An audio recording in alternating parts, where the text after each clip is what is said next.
Texting while driving is the most common form of distracted driving. As you will soon see, its consequences have long-lasting effects that are felt by countless people, not just the driver.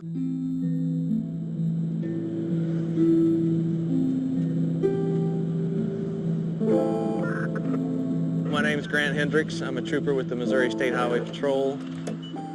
I'm at the site of Mariah West's accident.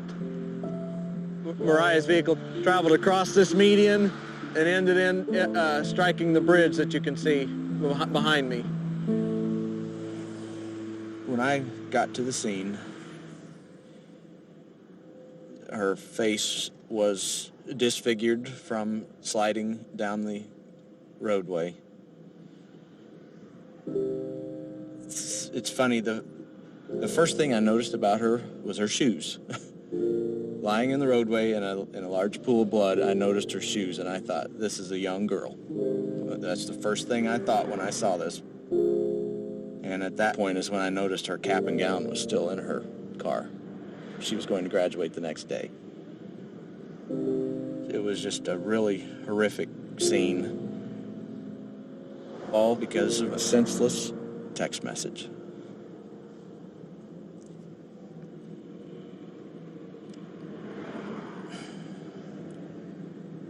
It's just sad. Sorry, it's just sad.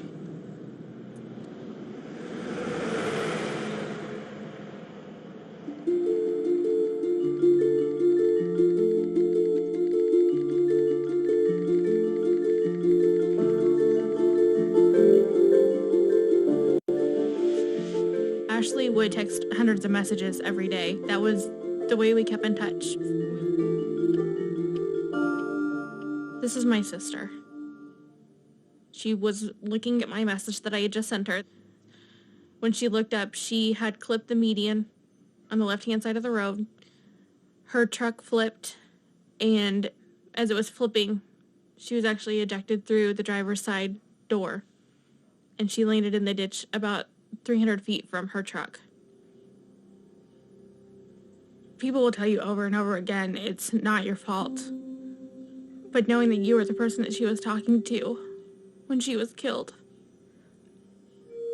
Just knowing, having a highway patrol officer write in a report that a text message sent at 12:05 is the reason that she is dead is not something that will ever go away. If I could talk to her one last time, I would just say I'm sorry.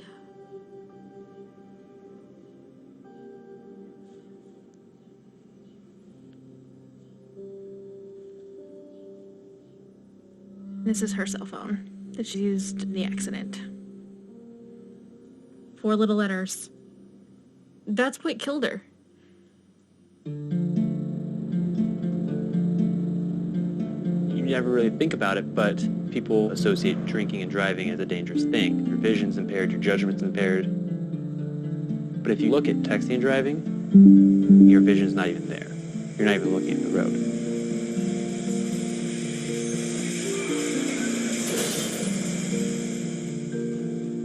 If someone were to ask me to drive down the road and close your eyes for 5 seconds or 6 seconds, I would never even attempt that. But then if someone asks, read this text message and respond to that in about the same length of time, well, that would be no problem. I'd done that numerous times in the past before this accident. I was on my way home. I had my girlfriend in the car, and I'm just reading a text message, responding. I was looking up every couple seconds or so, like I always did. And I just hear a loud scream next to me, and the next second I look up and I see a bicyclist crashing the windshield.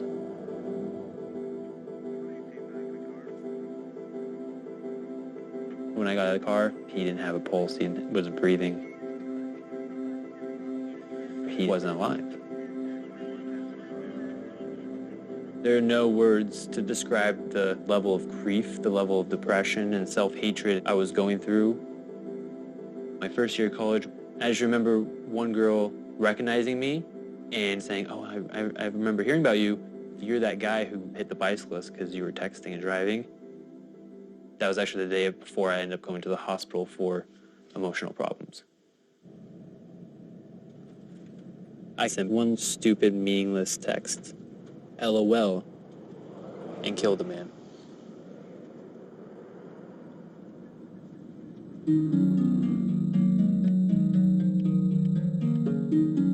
People don't realize it could just take 3 seconds.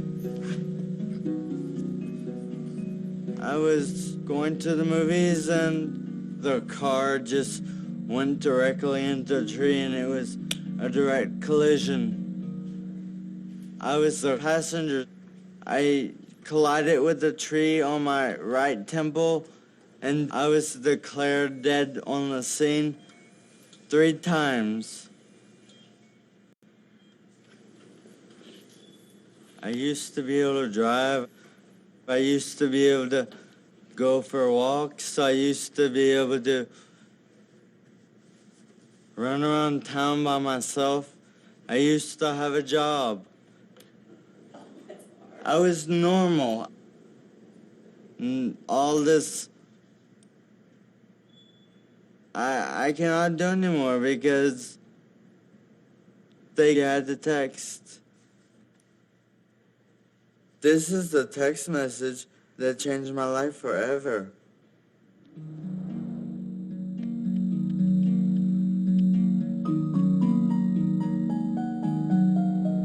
The day before her graduation, my daughter drove to go meet a boy, and she never made it. Today, she would have been 19 years old, exactly. Mariah never wanted a minute to go by that she wasn't doing something. She wanted to do everything all at one time with friends and family and just having a good time. That's what she loved. Friends would tell me from school that, the best part of the day at school was Mariah coming down the hall because she'd stop to give everyone a hug.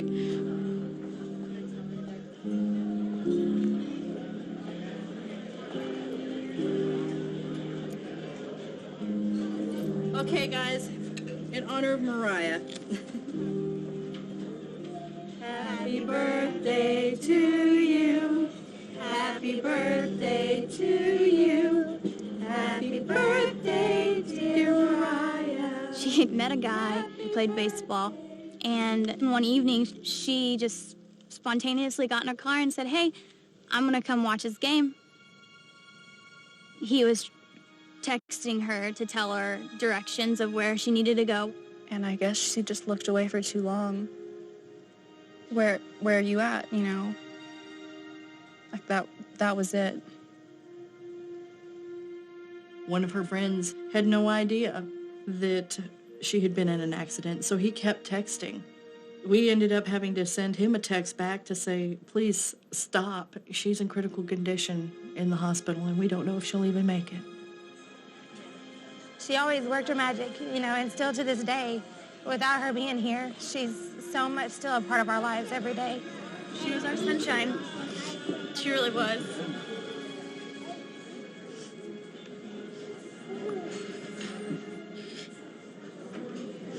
She was. It's a simple text message. Where are you at? 3 simple words. She paid the ultimate price for her actions. I've had to do this more than once. Mariah is not the only victim that I've dealt with. And it never gets any easier. And it won't get any easier. What is worth losing your life over? That text message?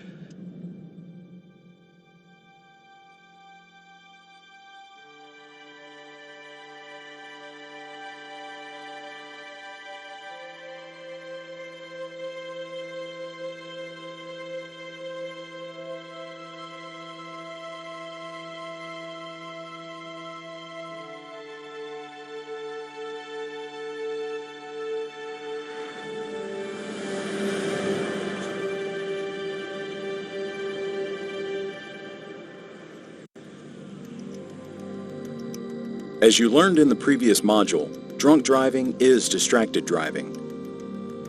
Anytime you drive distracted, you put innocent people in danger, people like Stacy. This is her story. Stacy Heiser was born September 6, 1983, with the promise of life.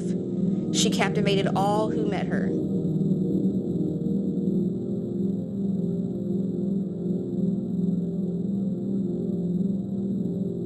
She was growing up in the American dream with a sister, 2 loving, doting parents, and a rapidly expanding circle of friends.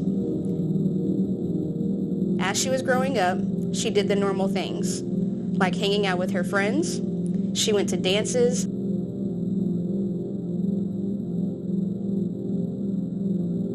She was happy being an all-American girl, got into sports,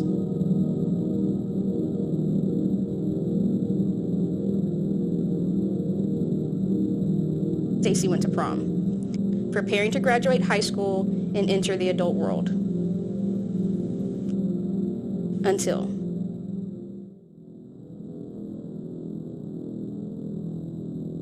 it was September 1st, 2000, and I was driving my 4-door Mercury Tracer and I was driving, and there was 3 girlfriends as passengers. We got hit head on by a drunk driver. It was about 11:30 at night, and we were in a caravan of cars on our way to a party where I remained in a coma for 3 months. I was hurt the worst. Monica was sitting in the passenger seat. She was a godsend because I choked on my bottom retainer from the impact of the airbag, and she performed CPR on me and saved my life. The paramedics came, took the top of the car off to get us out through the jaws of life to get me out.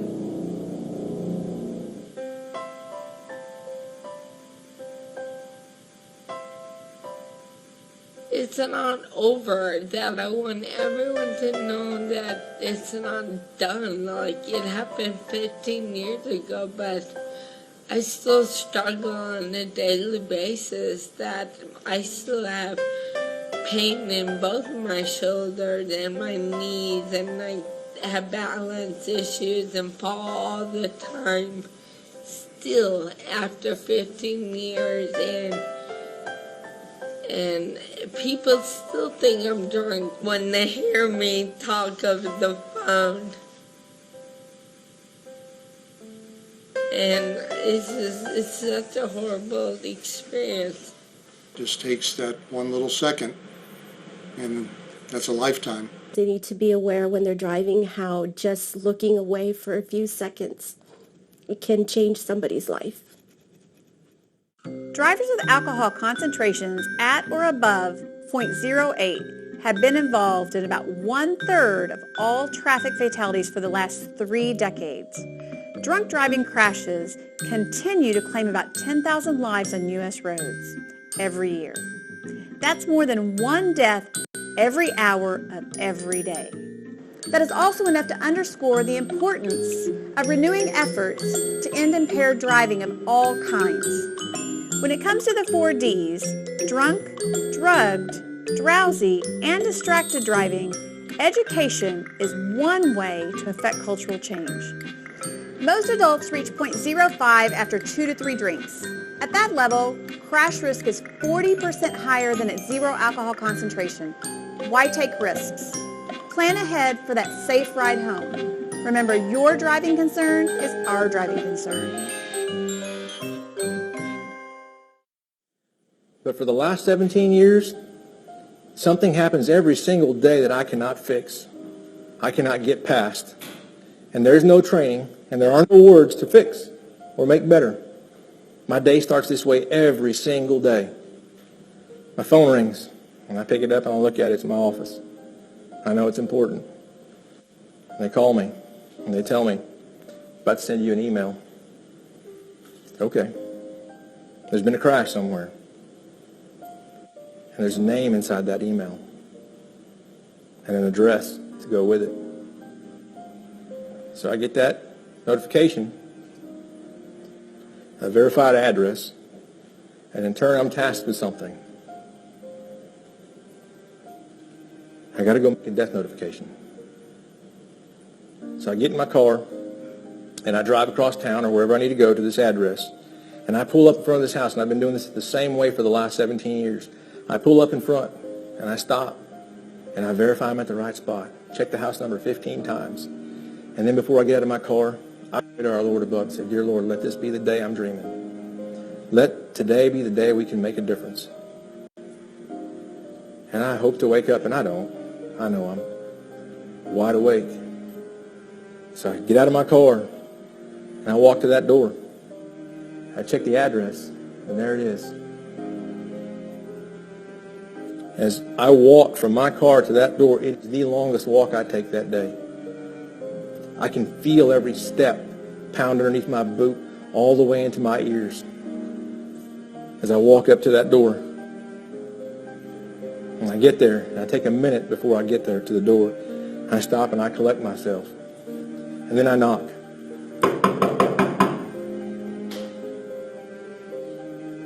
And I wait. And in a moment or two, the door slowly creaks open. And a shadowy figure emerges from behind that door, and they kind of look around the corner. And just for a minute, there's a sigh of relief within them as they see this uniform that they recognize so well. They don't know me. I don't know them. But when our eyes meet, they'll change forever. I won't forget them, and they won't forget me. As they open the door fully, because they feel comfortable with the uniform, and I take my hat off, and I pull it over my heart, and I don't have the words. I look them square in the eye. I tell them, I'm sorry. Your loved one isn't coming home today. They were killed in a car crash. How do you do that?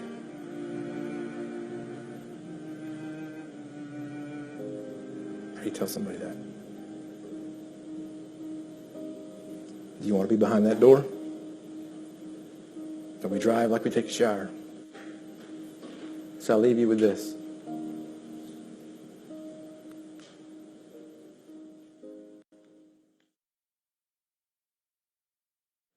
The most dangerous thing we do on a regular basis is drive an automobile. In fact, every year, thousands of Texans die on our roadways, and tens of thousands more suffer serious bodily injury.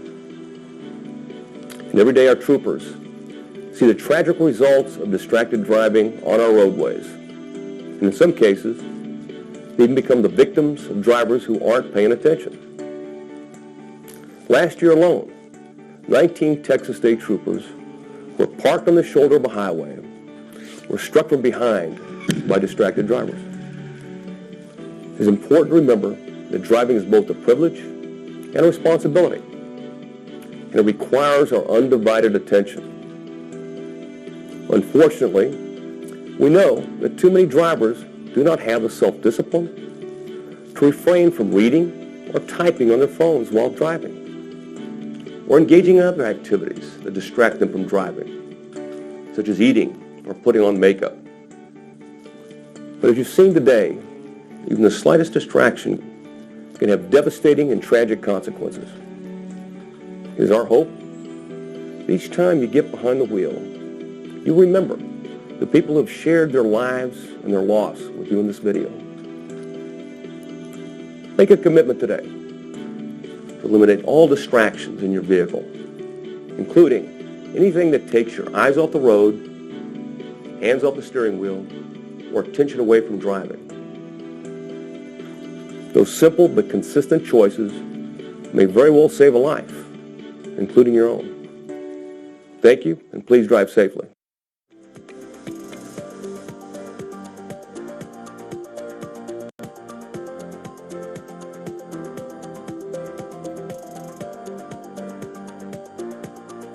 Our theme throughout the ITYAD program is, it's not about bad people doing bad things, but about good people making poor choices. These poor choices center on distracted driving and drunk driving. By using state statistics, videos, and materials, this program is designed to engage young and adult drivers in defining what distracted driving is, who's affected by distracted driving, and to help emphasize the problem of reckless and distracted driving. Remember, after completion of the adult driver education course, all skills examination applicants 18 and over must complete the ITYAD program. The ITYAD program shall be viewed after completion of the 6-hour adult course or behind-the-wheel driver education requirements and proof of completion prior to taking the driving skills examination.